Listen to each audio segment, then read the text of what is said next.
ಎಲ್ಲರಿಗೂ ನಮಸ್ಕಾರ. ಸನಾತನ ಸಂಸ್ಥೆ ವತಿಯಿಂದ ನಾನು ಸೌ ಶಾರದಾ ಯೋಗೀಶ್ ತಮ್ಮೆಲ್ಲರನ್ನು ಕೂಡ ಇವತ್ತಿನ ಈ ಒಂದು ಕಾರ್ಯಕ್ರಮಕ್ಕೆ ಸ್ವಾಗತ ಬಯಸ್ತಾ ಇದ್ದೇನೆ.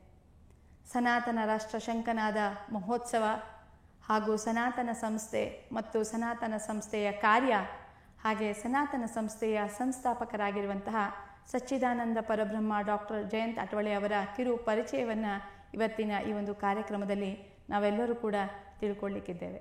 ಸನಾತನ ಸಂಸ್ಥೆಯ ರಜತ ಮಹೋತ್ಸವದ ನಿಮಿತ್ತ ಸನಾತನ ರಾಷ್ಟ್ರ ಶಂಖನಾದ ಮಹೋತ್ಸವವು ಆಯೋಜನೆಯಾಗಿದೆ. ಈ ಮಹೋತ್ಸವದ ನಿಮಿತ್ತ ಇವತ್ತು ನಾವು ಸ್ವಲ್ಪ ಮಟ್ಟಿಗೆ ತಿಳ್ಕೊಳ್ಳಿಕ್ಕೆ ಪ್ರಯತ್ನ ಮಾಡೋಣ. ಕಳೆದ 25 ವರ್ಷಗಳಿಂದ ಸನಾತನ ಸಂಸ್ಥೆ ಅವಿರತವಾಗಿ ಆಧ್ಯಾತ್ಮ ಪ್ರಸಾರದ ಕಾರ್ಯವನ್ನು ಮಾಡ್ತಾ ಬಂದಿದೆ. ಒಂದು ಸಂಸ್ಕಾರಯುತ ಪೀಳಿಗೆಯನ್ನು ನಿರ್ಮಾಣ ಮಾಡಬೇಕು, ಒಂದು ಉತ್ತಮ ಸಮಾಜ ವ್ಯವಸ್ಥೆಯನ್ನು ನಿರ್ಮಾಣ ಮಾಡಬೇಕು ಅನ್ನುವಂಥ ನಿಟ್ಟಿನಲ್ಲಿ ಅವಿರತವಾಗಿ ಈ ಸಂಸ್ಥೆ ಕಾರ್ಯ ಮಾಡ್ತಾ ಬಂದಿದೆ. ಸಂಸ್ಥೆಯ ಸಂಸ್ಥಾಪಕರಾಗಿರುವಂತಹ ಸಚ್ಚಿದಾನಂದ ಪರಬ್ರಹ್ಮ ಡಾಕ್ಟರ್ ಜಯಂತ್ ಅಟವಳೆಯವರ ಮಾರ್ಗದರ್ಶನದಲ್ಲಿ ಸನಾತನ ಸಂಸ್ಥೆ ವಿವಿಧ ಆಯಾಮಗಳಲ್ಲಿ ಸಮಾಜದಲ್ಲಿ ಕಾರ್ಯವನ್ನು ಮಾಡಿದೆ. ಸನಾತನ ಸಂಸ್ಥೆಯ ಅಂತರ್ಗತ ಸಾಧನೆಯನ್ನು ಪ್ರಾರಂಭ ಮಾಡಿರುವಂತಹ ಇವತ್ತು ಸಾವಿರಾರು ಜನರು ತಮ್ಮ ಜೀವನವನ್ನು ಉತ್ತಮವಾಗಿಸಿಕೊಂಡಿದ್ದಾರೆ, ಆನಂದಮಯವಾಗಿಸಿಕೊಂಡಿದ್ದಾರೆ. ಸನಾತನ ಸಂಸ್ಥೆ ಆನಂದಮಯ ಜೀವನದ ಒಂದು ಮಾರ್ಗವಾಗಿದೆ. ಈ ಒಂದು ಸಂದರ್ಭದಲ್ಲಿ 25 ವರ್ಷಗಳನ್ನು ತುಂಬಿ ಇವತ್ತು ಸಮಾಜದೆದುರಿಗೆ ತನ್ನ ಕಾರ್ಯವನ್ನು ಇವತ್ತು ಬಿತ್ತರಿಸ್ತಾ ಇದೆ. ಈ ಒಂದು ರಜತ ಮಹೋತ್ಸವದ ಸಂದರ್ಭದಲ್ಲಿ ಸನಾತನ ರಾಷ್ಟ್ರ ಶಂಖನಾದ ಮಹೋತ್ಸವ ಅನ್ನುವಂಥ ಒಂದು ಕಾರ್ಯಕ್ರಮವನ್ನು ಗೋವಾದ ಪೋಂಡಾದ ಇಂಜಿನಿಯರಿಂಗ್ ಕಾಲೇಜ್ ಮೈದಾನದಲ್ಲಿ ಮೇ 17, 18 ಮತ್ತು 19ರಂದು ಆಯೋಜನೆ ಮಾಡಲಾಗಿದೆ. ಇದರೊಟ್ಟಿಗೆ ಈ ಮತ್ತೊಂದು ಸಂತೋಷದ ವಿಷಯ ಅಂತ ಹೇಳಿದರೆ, ಸನಾತನ ಸಂಸ್ಥೆಯ ಸಂಸ್ಥಾಪಕರಾಗಿರುವಂತಹ ಸಚ್ಚಿದಾನಂದ ಪರಬ್ರಹ್ಮ ಡಾಕ್ಟರ್ ಜಯಂತ್ ಅಟವಳೆಯವರ 83ನೇ ಜನ್ಮೋತ್ಸವ. ಯಾರ ಮಾರ್ಗದರ್ಶನದಲ್ಲಿ ಇವತ್ತು ಸನಾತನ ಸಂಸ್ಥೆ ಕಾರ್ಯವನ್ನು ಮಾಡ್ತಾ ಇದೆ, ಅವರ 83ನೇ ಜನ್ಮೋತ್ಸವವನ್ನು ಕೂಡ ಇದೇ ಸಮಯದಲ್ಲಿ ನಾವು ಆಚರಣೆಯನ್ನು ಮಾಡ್ತಾ ಇದ್ದೇವೆ. ಈ ಒಂದು ಕಾರ್ಯಕ್ರಮದ ಮತ್ತೊಂದು ವಿಶೇಷತೆ ಅಂತ ಹೇಳಿದ್ರೆ, ಈ ಕಾರ್ಯಕ್ರಮದ ಹೆಸರು ಹೇಳುವಂತೆ ಸನಾತನ ರಾಷ್ಟ್ರದ ಶಂಖನಾದವನ್ನು ಮಾಡುವಂತಹ ಒಂದು ಸುಸಂಧಿಯಾಗಿದೆ. ಹೇಗೆ ರಾಮರಾಜ್ಯ ಇತ್ತು, ಆ ರಾಮರಾಜ್ಯಕ್ಕೆ ಸಮಾನವಾಗಿರುವಂತಹ ಒಂದು ಸನಾತನ ರಾಷ್ಟ್ರ ನಿರ್ಮಾಣ ಮಾಡಬೇಕು, ಒಂದು ಸುವ್ಯವಸ್ಥಿತವಾಗಿರುವಂತಹ ಉತ್ತಮ ಸಮಾಜ ವ್ಯವಸ್ಥೆ ಇರುವಂತಹ ನ್ಯಾಯ ನೀತಿ ಧರ್ಮದಂತೆ ನಡೆಯುವಂತಹ ಒಂದು ಸಮಾಜವನ್ನು, ಒಂದು ರಾಷ್ಟ್ರವನ್ನು ನಿರ್ಮಾಣ ಮಾಡಬೇಕು ಅನ್ನುವಂಥ ಒಂದು ಉದ್ದೇಶದಿಂದ ಅದರ ಒಂದು ಸಂಕಲ್ಪವನ್ನು ಹೊತ್ತು ಈ ಸನಾತನ ರಾಷ್ಟ್ರ ಶಂಖನಾದ ಮಹೋತ್ಸವವು ಆಯೋಜನೆಯಾಗಿದೆ.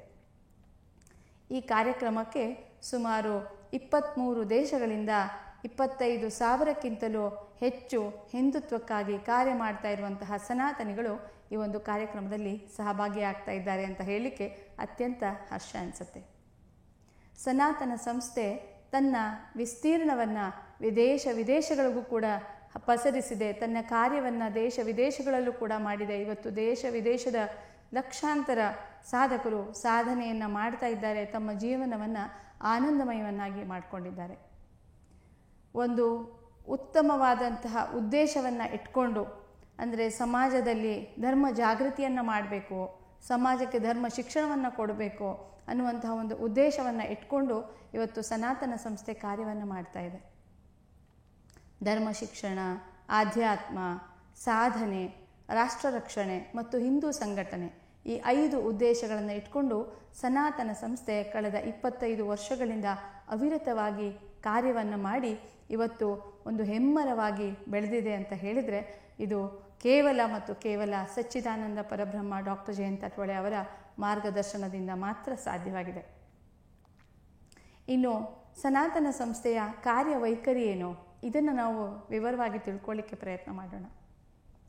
ಸನಾತನ ಸಂಸ್ಥೆ ಧರ್ಮ ರಕ್ಷಣೆ ಮತ್ತು ಧರ್ಮ ಜಾಗೃತಿ ಮತ್ತು ಧರ್ಮ ಶಿಕ್ಷಣ ಈ ಒಂದು ಆಯಾಮದಲ್ಲಿ ಕಾರ್ಯವನ್ನು ಮಾಡ್ತಾ ಇದೆ. ಇವತ್ತು ಸಮಾಜದಲ್ಲಿ ಹೇಗಿದೆ ಅಂತ ಹೇಳಿದರೆ, ಧರ್ಮ ರಕ್ಷಣೆಯನ್ನು ಮಾಡುವಂಥದ್ದು, ಧರ್ಮ ಜಾಗೃತಿಯನ್ನು ಮಾಡುವಂಥದ್ದು ಅಥವಾ ಧರ್ಮದಲ್ಲಿ ಹೇಳಿರುವಂಥ ವಿಷಯಗಳ ಬಗ್ಗೆ ಅದನ್ನು ಅಂಧಶ್ರದ್ಧೆ ಅಂತ ಹೇಳಿ ಬಿಂಬಿಸಲಾಗ್ತಾ ಇದೆ. ಇಂತಹ ಒಂದು ಸಮಯದಲ್ಲಿ ಸನಾತನ ಸಂಸ್ಥೆ ಧರ್ಮದಲ್ಲಿ ಹೇಳಿರುವಂತಹ ತರ್ಕಬದ್ಧವಾದಂತಹ ವಿಷಯಗಳನ್ನು ಶಾಸ್ತ್ರಸಮ್ಮತವಾಗಿ ಇವತ್ತು ಸಮಾಜದ ಮುಂದೆ ಧರ್ಮದ ಒಂದು ಶುದ್ಧ ರೂಪದಲ್ಲಿ ಇಡ್ತಾ ಇದೆ. ಸನಾತನ ಅಂತ ಹೇಳಿದರೆ ಅದು ನಿತ್ಯ ನೂತನ, ಅನಾದಿ ಕಾಲದಿಂದ ಬಂದಿರುವಂತಹದ್ದು ಮತ್ತು ಅನಾದಿ ಕಾಲದವರೆಗೆ ಇದು ಇರುವಂತಹದ್ದು ಅನ್ನುವಂಥದ್ದು ವಿಶೇಷವಾಗಿರುವಂಥದ್ದು. ಅಂತಹ ಸನಾತನ ಧರ್ಮದ ಶುದ್ಧವಾದಂತಹ ರೂಪ ಏನು, ಧರ್ಮಶಾಸ್ತ್ರಕ್ಕನುಸಾರವಾಗಿ ನಾವು ಧರ್ಮದ ರಕ್ಷಣೆಯನ್ನು ಹೇಗೆ ಮಾಡಬೇಕು, ಧರ್ಮದ ಆಚರಣೆಯನ್ನು ಹೇಗೆ ಮಾಡಬೇಕು ಅನ್ನುವಂಥದ್ದನ್ನು ಇವತ್ತು ಸನಾತನ ಸಂಸ್ಥೆ ನಿಶ್ಶುಲ್ಕವಾಗಿ ತನ್ನ ಸತ್ಸಂಗಗಳ ಮಾಧ್ಯಮದಿಂದ ಇಡೀ ಸಮಾಜಕ್ಕೆ ಜಾಗೃತಿಯನ್ನು ಮೂಡಿಸ್ತಾ ಇದೆ. ಸನಾತನ ಸಂಸ್ಥೆಯ ಸತ್ಸಂಗಗಳು ದೇವಸ್ಥಾನಗಳಲ್ಲಿ ಉಚಿತವಾಗಿ ಇವತ್ತು ನಡೆಸಲಾಗ್ತಾ ಇದೆ. ಅದೇ ರೀತಿ ಕರೋನಾದ ಸಮಯದಲ್ಲಿ ಇಡೀ ದೇಶವು ಯಾವಾಗ ತತ್ತರಿಸಿ ಹೋಗಿತ್ತು ಅಂಥ ಸಮಯದಲ್ಲೂ ಕೂಡ ಬಹಳಷ್ಟು ಸಾಧಕರಿಗೆ, ಸಾವಿರಾರು ಜನರಿಗೆ ಆಧ್ಯಾತ್ಮದ ಮಾರ್ಗದರ್ಶನವನ್ನು ಮಾಡಿ ಒಂದು ಆಧ್ಯಾತ್ಮಿಕ ದೃಷ್ಟಿಕೋನವನ್ನು ಕೊಟ್ಟು ಆ ಒಂದು ಸಮಸ್ಯೆಯನ್ನು ಹೇಗೆ ಎದುರಿಸಬೇಕು ಅನ್ನುವಂಥ ಒಂದು ಧೈರ್ಯವನ್ನು ಸನಾತನ ಸಂಸ್ಥೆ ತನ್ನ ಸತ್ಸಂಗಗಳ ಮಾಧ್ಯಮದಿಂದ ಕೊಡ್ತು. ಇವತ್ತು ಕೂಡ ಆನ್ಲೈನ್ ಮಾಧ್ಯಮದಿಂದ ಸನಾತನ ಸಂಸ್ಥೆಯ ವತಿಯಿಂದ ಸತ್ಸಂಗಗಳು ಆಯೋಜನೆ ಆಗ್ತದೆ. ಇದರ ಲಾಭವನ್ನು ಸಾವಿರಾರು ಜಿಜ್ಞಾಸುಗಳು ಪಡೀತಾ ಇದ್ದಾರೆ ಅಂತ ಹೇಳಲಿಕ್ಕೆ ಅತ್ಯಂತ ಆನಂದವಾಗ್ತದೆ. ಇಷ್ಟೇ ಅಲ್ಲದೆ ಸನಾತನ ಸಂಸ್ಥೆ ಒಂದು ಸಂಸ್ಕಾರಯುತ ಪೀಳಿಗೆಯನ್ನು ನಿರ್ಮಾಣ ಮಾಡಬೇಕು ಅಂತ ಹೇಳಿ ಕಳೆದ 25 ವರ್ಷಗಳಿಂದ ಕಾರ್ಯ ಮಾಡ್ತಾ ಇದೆ.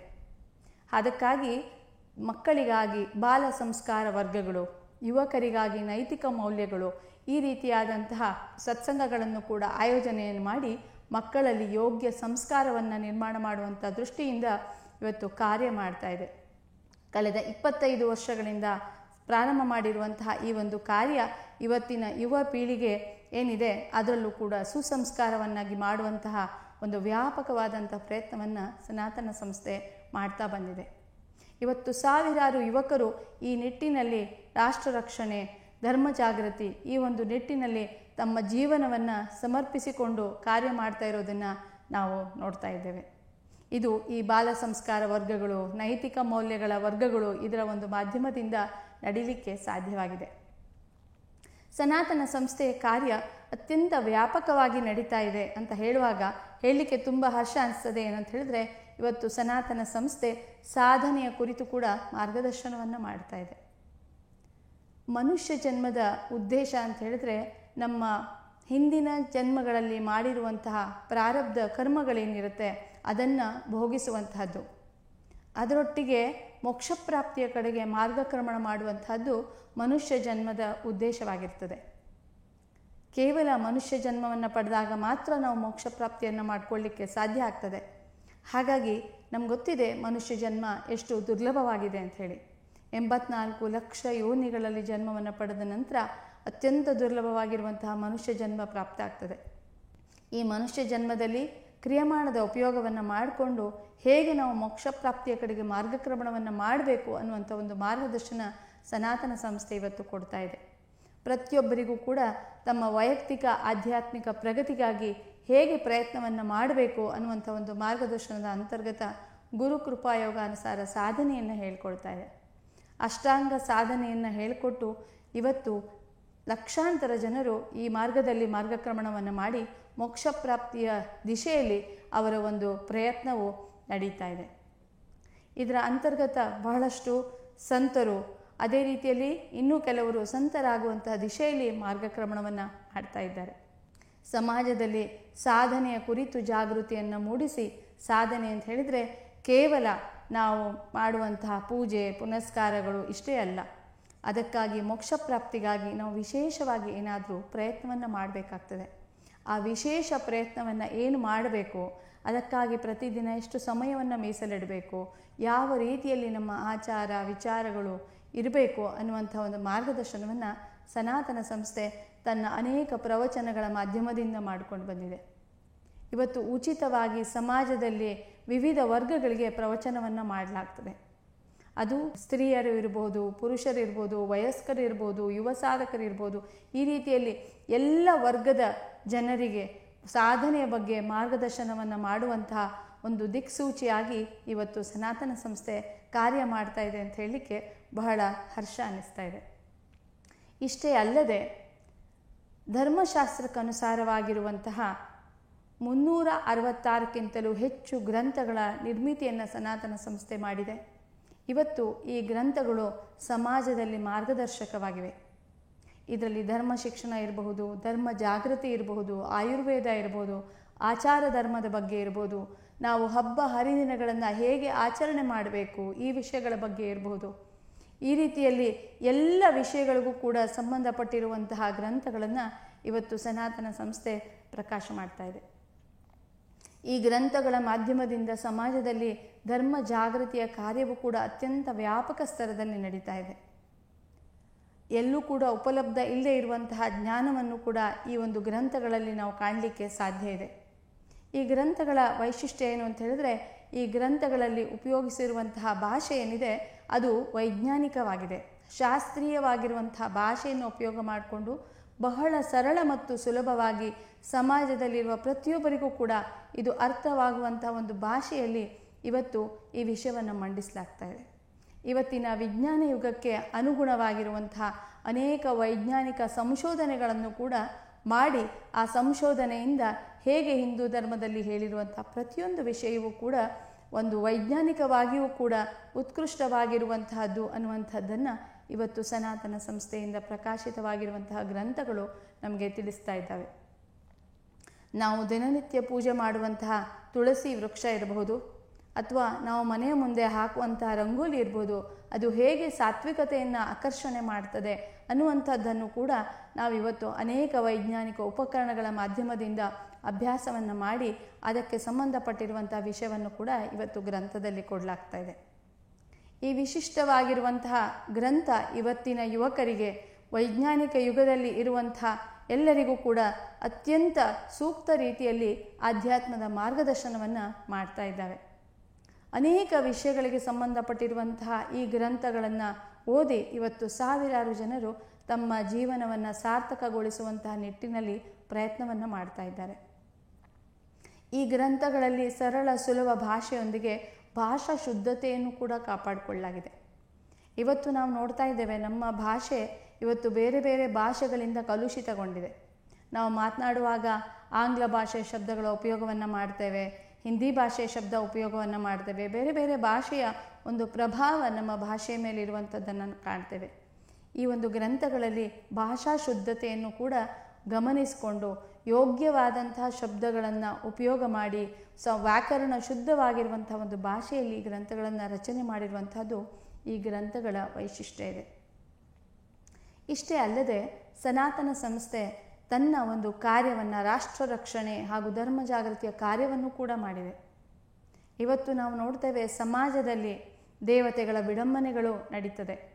ಅದು ಬೇರೆ ಬೇರೆ ಮಾಧ್ಯಮಗಳ ಒಂದು ಮಾಧ್ಯಮದಿಂದ ಕೂಡ ನಮಗೆ ಈ ವಿಡಂಬನೆ ಆಗುವಂಥದ್ದನ್ನು ನಾವು ನೋಡ್ತೇವೆ. ಇವತ್ತು ಸಿನಿಮಾಗಳ ಮೂಲಕ ದೇವತೆಗಳ ವಿಡಂಬನೆ ಆಗ್ತದೆ, ನಾಟಕಗಳ ಮುಖಾಂತರ ದೇವತೆಗಳ ವಿಡಂಬನೆ ಆಗ್ತದೆ, ಕೊನೆಯಲ್ಲಿ ಬರುವಂಥ ಜಾಹೀರಾತುಗಳ ಮೂಲಕ ಕೂಡ ದೇವತೆಗಳ ವಿಡಂಬನೆ ಆಗ್ತದೆ. ಇಂತಹ ಎಲ್ಲ ವಿಡಂಬನೆಗಳನ್ನು ಕೂಡ ಸಮಾಜದಲ್ಲಿ ಜಾಗೃತಿಯನ್ನು ಮೂಡಿಸಿ ಕಾನೂನುಬದ್ಧ ರೀತಿಯಲ್ಲಿ ಅದನ್ನು ಹೇಗೆ ತಡೆಗಟ್ಟಬೇಕು ಅನ್ನುವಂಥ ಒಂದು ನಿಟ್ಟಿನಲ್ಲಿ ಸನಾತನ ಸಂಸ್ಥೆ ವ್ಯಾಪಕವಾಗಿ ಕಾರ್ಯ ಮಾಡಿದೆ. ಇವತ್ತು ಸಾಕಷ್ಟು ಜನರಿಗೆ ಇದರ ಬಗ್ಗೆ ಜಾಗೃತಿಯನ್ನು ಕೂಡ ಮೂಡಿಸಿದೆ. ಯಾವ ದೇವರನ್ನು ನಾವು ಪೂಜೆ ಮಾಡ್ತೇವೆ ಅದೇ ದೇವರ ವಿಡಂಬನೆಯನ್ನು ಮಾಡಿದಾಗ ನಮಗೆ ಆ ದೇವರ ಆಶೀರ್ವಾದ ಸಿಗಲಿಕ್ಕೆ ಸಾಧ್ಯ ಇಲ್ಲ ಅನ್ನುವಂಥ ಒಂದು ಧರ್ಮ ಜ್ಞಾನವನ್ನು ಕೂಡ ಇವತ್ತು ಸಮಾಜದಲ್ಲಿ ಬಿಂಬಿಸಿ ಅದಕ್ಕನುಸಾರವಾಗಿ ಸಮಾಜದಿಂದ ಯೋಗ್ಯ ಕೃತಿಯನ್ನು ಹೇಗೆ ಮಾಡಿಸ್ಕೊಳ್ಬೇಕು ಅನ್ನುವ ನಿಟ್ಟಿನಲ್ಲಿ ಕೂಡ ಸನಾತನ ಸಂಸ್ಥೆ ಕಾರ್ಯವನ್ನು ಮಾಡ್ತಾ ಇದೆ. ಇನ್ನು ಸನಾತನ ಸಂಸ್ಥೆ ಹಿಂದೂ ಸಂಘಟನೆಯ ಕಾರ್ಯವನ್ನು ಕೂಡ ಮಾಡ್ತಾ ಇದೆ. ಇವತ್ತು ಅನೇಕ ಹಿಂದೂ ಸಂಘಟನೆಗಳು ಹಿಂದುತ್ವದ ಒಂದು ಕಾರ್ಯವನ್ನು ಮಾಡ್ತಾ ಇದ್ದಾವೆ, ಆಧ್ಯಾತ್ಮ ಪ್ರಸಾರದ ಕಾರ್ಯವನ್ನು ಮಾಡ್ತಾ ಇದ್ದಾವೆ. ಈ ಎಲ್ಲ ಸಂಘಟನೆಗಳನ್ನು ಕೂಡ ಒಂದುಗೂಡಿಸುವಂತಹ ಒಂದು ಕಾರ್ಯವನ್ನು ಸನಾತನ ಸಂಸ್ಥೆ ಮಾಡ್ತಾ ಇದೆ. ತನ್ನ ರಜತ ಮಹೋತ್ಸವದ ಸಂದರ್ಭದಲ್ಲೂ ಕೂಡ, ಈಗ ನಡೀತಾ ಇರುವಂತಹ ಸನಾತನ ರಾಷ್ಟ್ರ ಶಂಖನಾದ ಮಹೋತ್ಸವದಲ್ಲೂ ಕೂಡ ದೇಶದಾದ್ಯಂತ ಅನೇಕ ಸಂಘಟನೆಗಳ ಪ್ರತಿನಿಧಿಗಳು ಈ ಒಂದು ಕಾರ್ಯಕ್ರಮದಲ್ಲಿ ಭಾಗವಹಿಸಲಿದ್ದಾರೆ.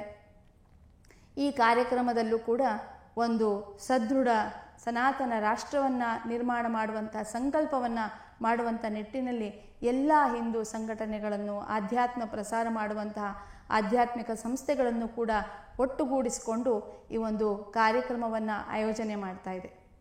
ಅಷ್ಟೇ ಅಲ್ಲದೆ ಪ್ರತಿಯೊಂದು ಆಧ್ಯಾತ್ಮಿಕ ಸಂಸ್ಥೆ ಹಿಂದೂ ಸಂಘಟನೆಗಳೊಂದಿಗೆ ಒಂದು ಧರ್ಮ ಬಂಧುತ್ವವನ್ನು ಹೆಚ್ಚು ಮಾಡುವಂಥ ನಿಟ್ಟಿನಲ್ಲಿ ಸನಾತನ ಸಂಸ್ಥೆ ಕಾರ್ಯ ಮಾಡ್ತಾ ಇದೆ ಅಂತ ಹೇಳಲಿಕ್ಕೆ ಅತ್ಯಂತ ಆನಂದವಾಗುತ್ತೆ.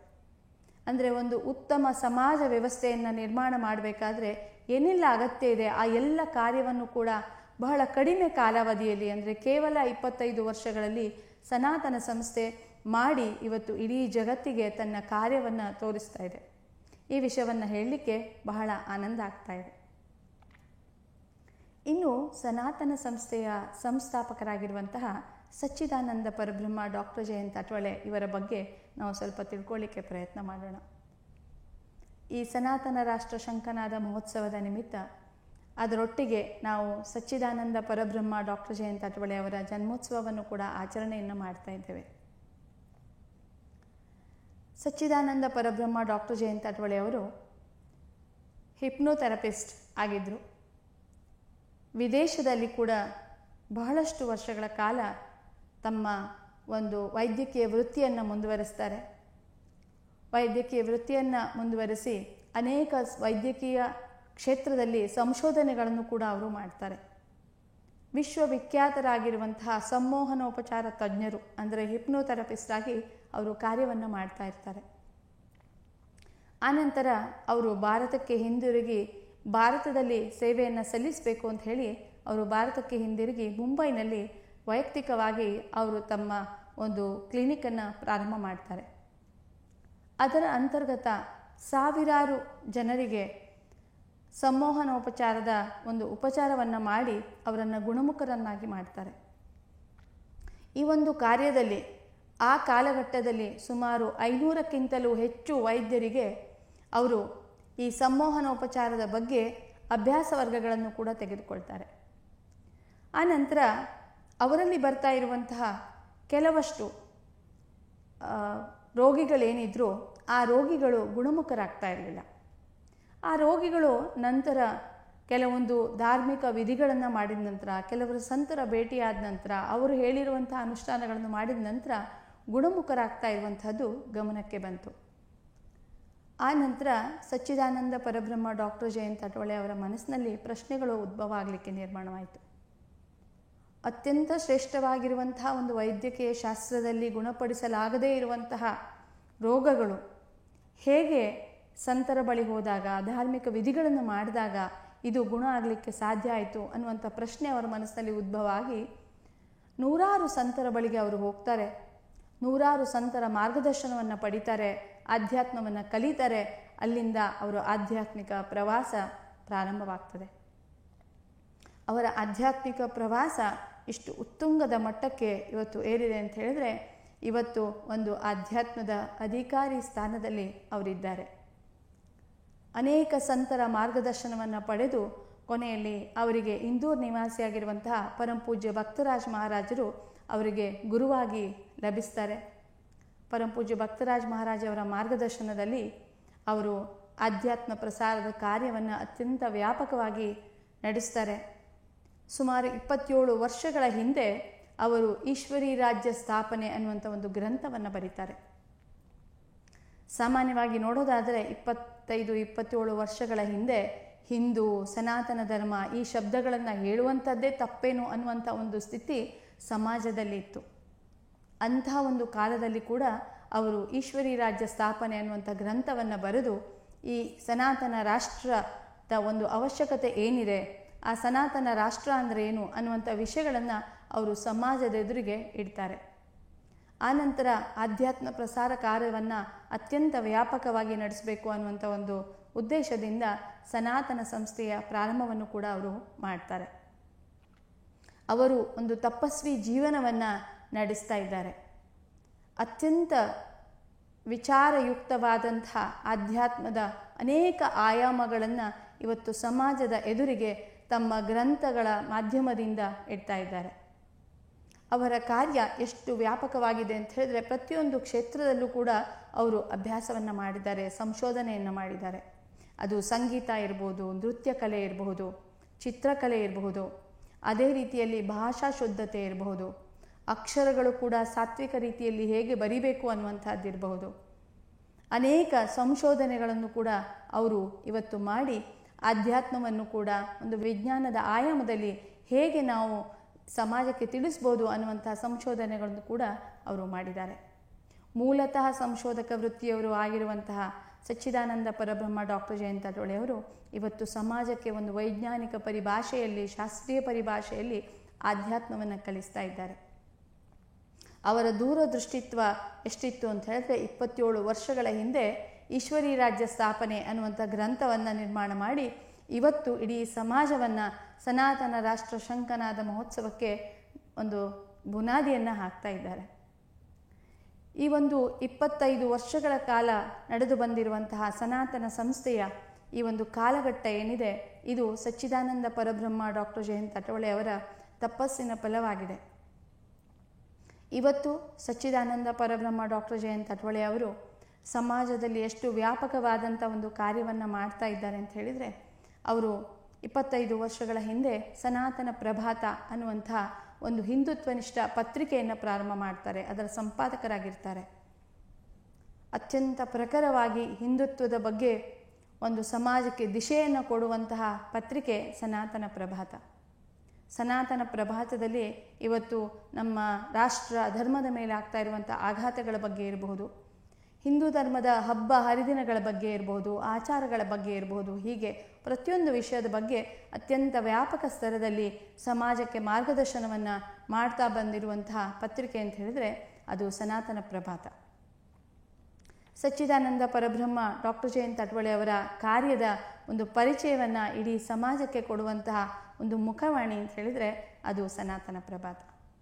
ಈ ರೀತಿಯಲ್ಲಿ ಸಚ್ಚಿದಾನಂದ ಪರಬ್ರಹ್ಮ ಡಾಕ್ಟರ್ ಜಯಂತ ಡೋಳೆ ಅವರು ವ್ಯಾಪಕವಾಗಿ ಕಾರ್ಯವನ್ನು ಮಾಡಿ ಇವತ್ತು ಸಮಾಜಕ್ಕೆ ಆಧ್ಯಾತ್ಮದ ಜ್ಞಾನವನ್ನು ನೀಡ್ತಾ ಇದ್ದಾರೆ, ಸಮಾಜಕ್ಕೆ ಯೋಗ್ಯ ದಿಶೆಯನ್ನು ಕೊಡ್ತಾ ಇದ್ದಾರೆ, ಸಮಾಜವನ್ನು ಒಂದು ಸಕಾರಾತ್ಮಕವಾದಂಥ ಒಂದು ಸ್ಥಿತಿಗೆ ತೆಗೆದುಕೊಂಡು ಹೋಗಬೇಕು, ಸನಾತನ ರಾಷ್ಟ್ರವನ್ನು ನಿರ್ಮಾಣ ಮಾಡಬೇಕು ಅನ್ನುವಂಥ ಒಂದು ಸದುದ್ದೇಶವನ್ನು ಇಟ್ಕೊಂಡು ಸನಾತನ ಸಂಸ್ಥೆಯನ್ನು ಅವರು ಪ್ರಾರಂಭ ಮಾಡಿದ್ದಾರೆ.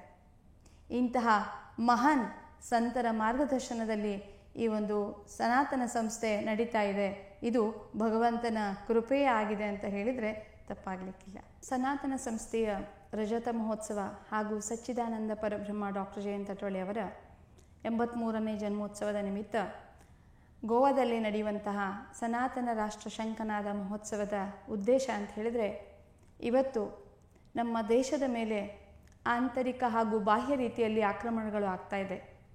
ಇಂತಹ ಒಂದು ಸಂದರ್ಭದಲ್ಲಿ ಸನಾತನ ಧರ್ಮದ ರಕ್ಷಣೆ ಆಗಬೇಕು, ಸನಾತನ ಧರ್ಮದ ಅನುಯಾಯಿಗಳ ರಕ್ಷಣೆ ಆಗಬೇಕು ಅನ್ನುವಂಥ ಒಂದು ಉದ್ದೇಶವನ್ನು ಇಟ್ಕೊಂಡು ಗೋಮಾತೆ, ಗಂಗೆ, ಗಾಯತ್ರಿ, ನಮ್ಮ ದೇವಸ್ಥಾನಗಳು, ವೇದಾದಿ ಧರ್ಮ ಗ್ರಂಥಗಳ ಪುನರುಜ್ಜೀವನ ಆಗಬೇಕು ಅನ್ನುವಂಥ ಒಂದು ಮಹದ್ ಉದ್ದೇಶವನ್ನು ಇಟ್ಕೊಂಡು ಈ ಒಂದು ಕಾರ್ಯಕ್ರಮವನ್ನು ಆಯೋಜನೆಯನ್ನು ಮಾಡಲಾಗಿದೆ. ಅಷ್ಟೇ ಅಲ್ಲದೆ ಇಡೀ ದೇಶದಾದ್ಯಂತ, ವಿಶ್ವದಾದ್ಯಂತ ಇರುವಂತಹ ಎಲ್ಲ ಹಿಂದೂ ಸಂಘಟನೆಗಳನ್ನು ಒಟ್ಟುಗೂಡಿಸಿ ಒಂದು ಧರ್ಮ ಬಂಧುತ್ವವನ್ನು ನಿರ್ಮಾಣ ಮಾಡಬೇಕು ಅನ್ನುವಂಥ ಒಂದು ಉದ್ದೇಶದಿಂದ ಈ ಒಂದು ಕಾರ್ಯಕ್ರಮವನ್ನು ಆಯೋಜನೆ ಮಾಡಲಾಗಿದೆ. ಹೇಗೆ ಪ್ರಭು ಶ್ರೀರಾಮಚಂದ್ರ ನಿರ್ಮಾಣ ಮಾಡಿರುವಂತಹ ರಾಮರಾಜ್ಯ ಇತ್ತು, ಅದೇ ರಾಮರಾಜ್ಯದ ಒಂದು ಪರಿಕಲ್ಪನೆಯಲ್ಲಿ ಈ ಸನಾತನ ರಾಷ್ಟ್ರವನ್ನು ಕೂಡ ನಿರ್ಮಾಣ ಮಾಡಬೇಕು ಅನ್ನುವಂಥ ಒಂದು ಸಂಕಲ್ಪವನ್ನು ಇಟ್ಕೊಂಡು ಈ ಒಂದು ಸನಾತನ ರಾಷ್ಟ್ರ ಶಂಖನಾದ ಮಹೋತ್ಸವವನ್ನು ಆಯೋಜನೆ ಮಾಡಲಾಗಿದೆ. ನಮ್ಮೆಲ್ಲರ ಮನಸ್ಸಿನಲ್ಲಿ ಪ್ರಶ್ನೆ ಬರಬಹುದು, ಸನಾತನ ರಾಷ್ಟ್ರ ಅಂದರೆ ಏನು? ಸನಾತನ ರಾಷ್ಟ್ರ ಅಂತ ಹೇಳಿದರೆ ರಾಮರಾಜ್ಯ ಅಂತಲೇ ನಾವು ಹೇಳ್ಬೋದು. ಒಂದು ಎಲ್ಲರ ಐಹಿಕ ಮತ್ತು ಪಾರಮಾರ್ಥಿಕ ಒಂದು ಉನ್ನತಿಗಾಗಿ ನಿರ್ಮಾಣವಾಗುವಂಥ ಒಂದು ರಾಷ್ಟ್ರ ಅಂತ ಹೇಳಿದರೆ ಅದು ಸನಾತನ ರಾಷ್ಟ್ರ. ಪ್ರತಿಯೊಂದು ಪ್ರಾಣಿ ಮಾತ್ರರ ಒಂದು ಐಹಿಕ ಹಾಗೂ ಪಾರಮಾರ್ಥಿಕ ಕಲ್ಯಾಣಕ್ಕಾಗಿ ಈ ಒಂದು ಸನಾತನ ರಾಷ್ಟ್ರ ಕಟಿಬದ್ಧವಾಗಿರ್ತದೆ. ಸನಾತನ ರಾಷ್ಟ್ರದಲ್ಲಿ ಎಲ್ಲರಿಗೂ ಕೂಡ ಸಮಾನವಾದಂತಹ ಅಧಿಕಾರ, ಸಮಾನವಾದಂಥ ಕರ್ತವ್ಯಗಳು, ಸಮಾನವಾದಂತಹ ವ್ಯವಸ್ಥೆ ಇರ್ತದೆ. ಉತ್ತಮ ನ್ಯಾಯ ವ್ಯವಸ್ಥೆ ಇರುತ್ತೆ. ಅಲ್ಲಿ ಇರುವಂತಹ ಶಿಕ್ಷಣವೂ ಕೂಡ ಅದು ಮೋಕ್ಷ ಪ್ರಾಪ್ತಿಯ ಕಡೆಗೆ ಮಾರ್ಗಕ್ರಮಣ ಮಾಡುವಂತಹ ಒಂದು ಶಿಕ್ಷಣವನ್ನು ಕೊಡಲಾಗ್ತದೆ. ಈ ರೀತಿಯಲ್ಲಿ ಒಂದು ಸುವ್ಯವಸ್ಥಿತವಾಗಿರುವಂತಹ, ಸುಸಂಸ್ಕಾರಯುತವಾಗಿರುವಂತಹ ಒಂದು ಸಮಾಜ ನಿರ್ಮಾಣ ಮಾಡುವಂತಹದ್ದೇ ಸನಾತನ ರಾಷ್ಟ್ರದ ಉದ್ದೇಶವಾಗಿದೆ. ಇವತ್ತು ನಾವು ನೋಡ್ತಾ ಇದ್ದೇವೆ ದೇಶದಲ್ಲಿ ಯಾವ ರೀತಿಯಾದಂತಹ ಪರಿಸ್ಥಿತಿ ಇವತ್ತು ನಿರ್ಮಾಣ ಆಗಿದೆ. ಸನಾತನ ಧರ್ಮಿಗಳಿಗೆ ಸನಾತನ ಧರ್ಮದವರು ಅಂತ ಹೇಳಿದಾಗ ಅವರ ಹತ್ಯೆಯನ್ನು ಮಾಡಲಾಗ್ತಾ ಇದೆ. ಇವತ್ತು ಸನಾತನ ಧರ್ಮದ ಮೇಲೆ ಅನೇಕ ಆಘಾತಗಳನ್ನು ಮಾಡಲಾಗ್ತಾ ಇದೆ. ಲವ್ ಜಿಹಾದ್ ಇರ್ಬೋದು, ಲ್ಯಾಂಡ್ ಜಿಹಾದ್ ಇರ್ಬೋದು, ಮತಾಂತರ ಇರ್ಬೋದು.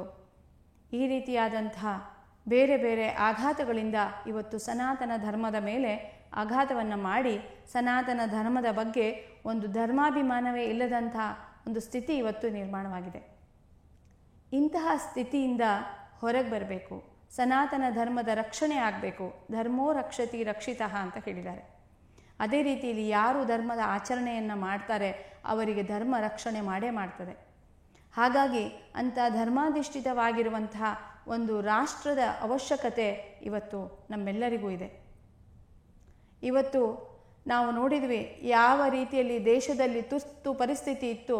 ಆ ತುರ್ತು ಪರಿಸ್ಥಿತಿ ಇರುವಾಗ ಭಾರತ ದೇಶವನ್ನು ಜಾತ್ಯತೀತ ರಾಷ್ಟ್ರ ಅಂತ ಹೇಳಿ ಮಾಡಲಾಯಿತು. ಆದರೆ ಈ ಜಾತ್ಯತೀತ ರಾಷ್ಟ್ರ ಅನ್ನುವಂಥದ್ದು ಕೇವಲ ಹಿಂದೂಗಳ ಸಂದರ್ಭದಲ್ಲಿ ಮಾತ್ರ ಇತ್ತೇ ವಿನಃ ಅನ್ಯಮತೀಯರ ಸಂದರ್ಭದಲ್ಲಿ ಇದು ಹೀಗೆ ಇರಲಿಲ್ಲ. ಇವತ್ತು ನಮ್ಮ ಸಾವಿರಾರು ಲಕ್ಷಾಂತರ ದೇವಸ್ಥಾನಗಳನ್ನು ಸರ್ಕಾರ ನಡೆಸ್ತಾ ಇದೆ.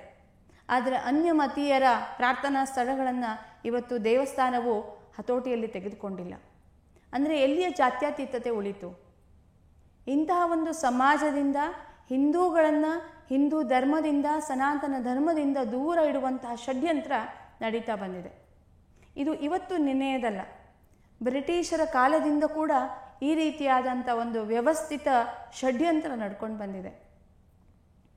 ಹಿಂದೆ ಗುರುಕುಲಗಳಿತ್ತು. ಗುರುಕುಲಗಳ ಮಾಧ್ಯಮದಿಂದ ಶಿಕ್ಷಣವನ್ನು ಕೊಡಲಾಗ್ತಾ ಇತ್ತು. ಯಾವಾಗ ಬ್ರಿಟಿಷರು ಭಾರತಕ್ಕೆ ಬಂದರೂ ಅವರು ಒಂದು ಸರ್ವೆಯನ್ನು ಮಾಡಿದರು. ಆನಂತರ ಈ ಗುರುಕುಲಗಳನ್ನು ಹೇಗೆ ಮುಚ್ಚಬೇಕು ಅದರ ಒಂದು ಆಯೋಜನೆಯನ್ನು ಮಾಡಿದರು. ಆನಂತರ ಮೆಕಾಲಿಕ್ ಶಿಕ್ಷಣ ಪದ್ಧತಿಯನ್ನು ನಮ್ಮ ಮೇಲೆ ಹೇರಿದರು. ಸರಿ, ಬ್ರಿಟಿಷರೇನೋ ಭಾರತವನ್ನು ಬಿಟ್ಟು ತೊಲಗಿದ್ರು. ಆ ನಂತರ ಸ್ವಾತಂತ್ರ್ಯ ಬಂದ ನಂತರ ನಾವು ಪುನರ್ಜೀವನವನ್ನು ಗೊಳಿಸಿದ್ವೇನು? ನಮ್ಮ ಗುರುಕುಲಗಳು ಇವತ್ತು ನಡೀತಾ ಇದ್ದೇವೇನು? ಇಲ್ಲ. ಪುನಃ ನಾವು ಬ್ರಿಟಿಷರು ಹಾಕ್ಕೊಟ್ಟಿರುವಂತಹ ಹಾದಿಯಲ್ಲೇ ನಡೀತಾ ಇದ್ದೇವೆ. ಇವತ್ತು ಅದರ ಪರಿಣಾಮವನ್ನು ನಾವೆಲ್ಲರೂ ಕೂಡ ಅನುಭವಿಸ್ತಾ ಇದ್ದೇವೆ. ಇವತ್ತು ಹಿಂದೂ ಧರ್ಮೀಯರಿಗೆ ಹಿಂದೂ ಧರ್ಮದ ಮೇಲೆ ಅಭಿಮಾನವಿಲ್ಲ. ಹಿಂದೂ ಧರ್ಮದ ಒಂದು ಆಚರಣೆಗಳ ಮೇಲೆ ಶ್ರದ್ಧೆ ಇಲ್ಲ. ನಮ್ಮ ದೇವತೆಗಳ ಬಗ್ಗೆ ಶ್ರದ್ಧೆ ಇಲ್ಲ.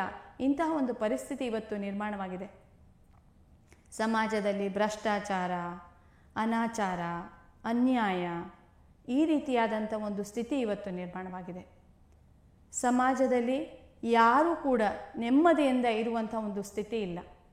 ಇಂತಹ ಸ್ಥಿತಿಯಿಂದ ಹೊರಗೆ ಬರಬೇಕಾದ್ರೆ ಸನಾತನ ರಾಷ್ಟ್ರವೇ ಬೇಕಾಗಿದೆ. ಸನಾತನ ರಾಷ್ಟ್ರದಲ್ಲಿ ಒಂದು ಉತ್ತಮವಾದಂಥ ನ್ಯಾಯ ವ್ಯವಸ್ಥೆ ಇರುತ್ತೆ.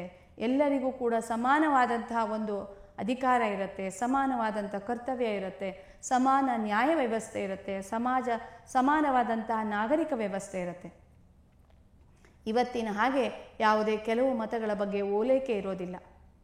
ಹೀಗಾಗಿ ಇಂತಹ ಒಂದು ಜಾತ್ಯತೀತವಾಗಿರುವಂತಹ ಭಾರತ ದೇಶದಲ್ಲಿ ನಮಗೆ ಸನಾತನ ರಾಷ್ಟ್ರದ ಅವಶ್ಯಕತೆ ಅತ್ಯಂತ ಮಹತ್ವದ್ದಾಗಿದೆ ಅನ್ನುವಂಥದ್ದು ನಾವೆಲ್ಲರೂ ಕೂಡ ಗಮನದಲ್ಲಿಟ್ಕೊಂಡಿರಬೇಕು. ಈ ಒಂದು ಉದ್ದೇಶದಿಂದಲೇ ಸನಾತನ ರಾಷ್ಟ್ರ ಶಂಖನಾದ ಮಹೋತ್ಸವವನ್ನು ಆಯೋಜನೆ ಮಾಡಲಾಗಿದೆ. ಎಲ್ಲ ಸನಾತನ ಧರ್ಮೀಯರಲ್ಲಿ ಧರ್ಮ ಬಂಧುತ್ವ ನಿರ್ಮಾಣ ಆಗಬೇಕು. ಈ ಒಂದು ಮಾಧ್ಯಮದಿಂದ ಸನಾತನ ರಾಷ್ಟ್ರ ಒಂದು ಸಂಕಲ್ಪ ಆಗಬೇಕು ಅನ್ನುವಂಥ ಒಂದು ಕಾರಣದಿಂದ ಈ ಕಾರ್ಯಕ್ರಮದ ಆಯೋಜನೆಯನ್ನು ಮಾಡಲಾಗಿದೆ. ಪರಶುರಾಮ ಭೂಮಿಯಾಗಿರುವಂತಹ ಗೋವಾದಲ್ಲಿ ಈ ಕಾರ್ಯಕ್ರಮದ ಆಯೋಜನೆಯಾಗಿದೆ. ಸನಾತನ ಸಂಸ್ಥೆ ಪ್ರಾರಂಭವಾಗಿರುವಂತಹದ್ದು ಕೂಡ ಗೋಮಾಂತಕದಲ್ಲಿಯೇ ಅನ್ನುವಂಥದ್ದು ಹರ್ಷದ ಒಂದು ಸಂಗತಿಯಾಗಿದೆ. ಇವತ್ತು ಗೋವಾದಿಂದ ಇಡೀ ವಿಶ್ವದಾದ್ಯಂತ ಈ ಒಂದು ಕಾರ್ಯವನ್ನು ಸನಾತನ ಸಂಸ್ಥೆ ಮಾಡ್ತಾ ಇದೆ. ಅದರ ರಜತ ಮಹೋತ್ಸವದ ಸಂದರ್ಭದಲ್ಲಿ ನಾವು ಸನಾತನ ರಾಷ್ಟ್ರ ಶಂಖನಾದ ಮಹೋತ್ಸವದ ಆಯೋಜನೆಯನ್ನು ಮಾಡಿದ್ದೇವೆ. ಇನ್ನು ಈ ಕಾರ್ಯಕ್ರಮದ ವೈಶಿಷ್ಟ್ಯಗಳೇನು ಅನ್ನೋದನ್ನು ನಾವು ತಿಳ್ಕೊಳ್ಳೋಣ. 3 ದಿನಗಳ ಈ ಕಾರ್ಯಕ್ರಮದಲ್ಲಿ ಸನಾತನ ರಾಷ್ಟ್ರಕ್ಕಾಗಿ ಶಂಖನಾದವನ್ನು ಮಾಡಲಾಗ್ತದೆ. ಅದರೊಟ್ಟಿಗೆ 1 ಕೋಟಿ ರಾಮನಾಮ ಜಪವನ್ನು ಮಾಡಲಾಗತ್ತೆ. ಈ ಕಾರ್ಯಕ್ರಮದ ಘೋಷವಾಕ್ಯವೇ ಧರ್ಮೇಣ ಜಯತಿ ರಾಷ್ಟ್ರಂ, ಅಂದರೆ ಧರ್ಮದಿಂದ ಮಾತ್ರ ರಾಷ್ಟ್ರದ ವಿಜಯವಾಗ್ತದೆ ಅನ್ನುವಂಥದ್ದು. ಈ ಒಂದು ಉದ್ದೇಶವನ್ನು ಘೋಷವಾಕ್ಯವನ್ನು ಇಟ್ಕೊಂಡು ರಾಮ ರಾಜ್ಯದ ಒಂದು ಸಂಕಲ್ಪವನ್ನು ಈ 1 ಕೋಟಿ ರಾಮನಾಮ ಜಪದ ಮಾಧ್ಯಮದಿಂದ ಮಾಡಲಾಗ್ತದೆ. ಈ ಕಾರ್ಯಕ್ರಮಕ್ಕೆ ಸಾವಿರಾರು ಸಂತರು ಭಾಗವಹಿಸ್ತಾರೆ. ಆ ಸಂತರ ದಿವ್ಯ ಮತ್ತು ತೇಜಸ್ವಿ ವಾಣಿಯಿಂದ ಸನಾತನ ಧರ್ಮದವರಿಗೆ ಒಂದು ಮಾರ್ಗದರ್ಶನ ಸಿಗಬೇಕು ಅನ್ನುವಂಥ ಒಂದು ಉದ್ದೇಶದಿಂದ ಸಂತ ಸಭೆಯನ್ನು ಕೂಡ ಆಯೋಜನೆ ಮಾಡಲಾಗಿದೆ. ಈ ಕಾರ್ಯಕ್ರಮದಲ್ಲಿ ಮಹಾಧನ್ವಂತರಿ ಯಜ್ಞದ ಆಯೋಜನೆಯಾಗಿದೆ. ಮಹಾಧನ್ವಂತರಿ ಯಜ್ಞ ಎಲ್ಲ ಸನಾತನದ ಅನುಯಾಯಿಗಳ ಆಧ್ಯಾತ್ಮಿಕ, ಮಾನಸಿಕ ಮತ್ತು ಶಾರೀರಿಕ ಆರೋಗ್ಯದ ರಕ್ಷಣೆ ಆಗಬೇಕು ಅನ್ನುವಂಥ ಒಂದು ಉದ್ದೇಶದಿಂದ ಈ ಮಹಾಯಜ್ಞದ ಆಯೋಜನೆಯಾಗಿದೆ. ಅಷ್ಟೇ ಅಲ್ಲದೆ ಈ ಒಂದು ಕಾರ್ಯಕ್ರಮದಲ್ಲಿ ಸುಮಾರು 10ಕ್ಕಿಂತಲೂ ಹೆಚ್ಚು ಸಂತರ ಪಾದುಕೆಗಳ ದಿವ್ಯ ದರ್ಶನದ ಲಾಭ ಕೂಡ ಆಗಲಿಕ್ಕಿದೆ. ಅದರಲ್ಲಿ ಸಚ್ಚಿದಾನಂದ ಪರಬ್ರಹ್ಮ ಡಾಕ್ಟರ್ ಜಯಂತ್ ಅಟವಳೆ ಅವರ ಗುರುಗಳಾಗಿರುವಂತಹ ಪರಂಪೂಜ್ಯ ಭಕ್ತರಾಜ್ ಮಹಾರಾಜ್ ಅವರ ಪಾದುಕೆ, ಸಮರ್ಥ ರಾಮದಾಸ್ ಸ್ವಾಮಿಯವರ ಪಾದುಕೆ, ಅದೇ ರೀತಿಯಲ್ಲಿ ಸಮರ್ಥ ರಾಮದಾಸ್ ಸ್ವಾಮಿಯವರ ಶಿಷ್ಯರಾಗಿರುವಂತಹ ಕಲ್ಯಾಣ ಸ್ವಾಮಿ ಹಾಗೂ ಸಜ್ಜನಗಡದ ಶ್ರೀಧರ ಸ್ವಾಮಿ, ಸಾಯಿಬಾಬಾ, ಹೀಗೆ ಅನೇಕ ಸಂತರ ಪಾದುಕೆಗಳ ಒಂದು ದರ್ಶನವನ್ನು ಒಂದೇ ಸ್ಥಳದಲ್ಲಿ ನಮಗೆ ಮಾಡುವಂತಹ ಅವಕಾಶವನ್ನು ಈ ಕಾರ್ಯಕ್ರಮದಲ್ಲಿ ಕಲ್ಪಿಸಿಕೊಡಲಾಗಿದೆ. ಅಷ್ಟಲ್ಲದೆ ಈ ಕಾರ್ಯಕ್ರಮದ ಪ್ರಮುಖ ಆಕರ್ಷಣೆ ಅಂತ ಹೇಳಿದರೆ 1000 ವರ್ಷದ ಹಿಂದಿನ ಸೋಮನಾಥ ಜ್ಯೋತಿರ್ಲಿಂಗದ ದರ್ಶನವೂ ಕೂಡ ಈ ಕಾರ್ಯಕ್ರಮದಲ್ಲಿ ಆಗಲಿಕ್ಕಿದೆ. ದುಷ್ಟ ಮೊಹಮ್ಮದ್ ಗಜ್ನಿ ಸೋಮನಾಥದಲ್ಲಿರುವಂತಹ ಜ್ಯೋತಿರ್ಲಿಂಗವನ್ನು ಧ್ವಂಸಗೊಳಿಸ್ತಾನೆ. ಆನಂತರ ಅಗ್ನಿಹೋತ್ರ ಪರಂಪರೆಯ ಆಧ್ಯಾತ್ಮಿಕ ಸಾಧಕರು ಇದರ ಸಂರಕ್ಷಣೆಯನ್ನು ಮಾಡ್ತಾರೆ. ಇವತ್ತು ಆರ್ಟ್ ಆಫ್ ಲಿವಿಂಗ್ನ ಗುರುದೇವರಾಗಿರುವಂತಹ ಶ್ರೀ ಶ್ರೀ ರವಿಶಂಕರ್ ಗುರುಜಿಯವರ ಒಂದು ಆಶೀರ್ವಾದದಿಂದ ಈ ಒಂದು ಕಾರ್ಯಕ್ರಮದಲ್ಲಿ ಸೋಮನಾಥ ಜ್ಯೋತಿರ್ಲಿಂಗದ ದರ್ಶನವೂ ಕೂಡ ನಮ್ಮೆಲ್ಲರಿಗೆ ಸಿಗಲಿಕ್ಕಿದೆ. ಇನ್ನು ಈ ಕಾರ್ಯಕ್ರಮದಲ್ಲಿ ಅನೇಕ ಗಣ್ಯಾತಿ ಗಣ್ಯರು ಭಾಗವಹಿಸಲಿದ್ದಾರೆ.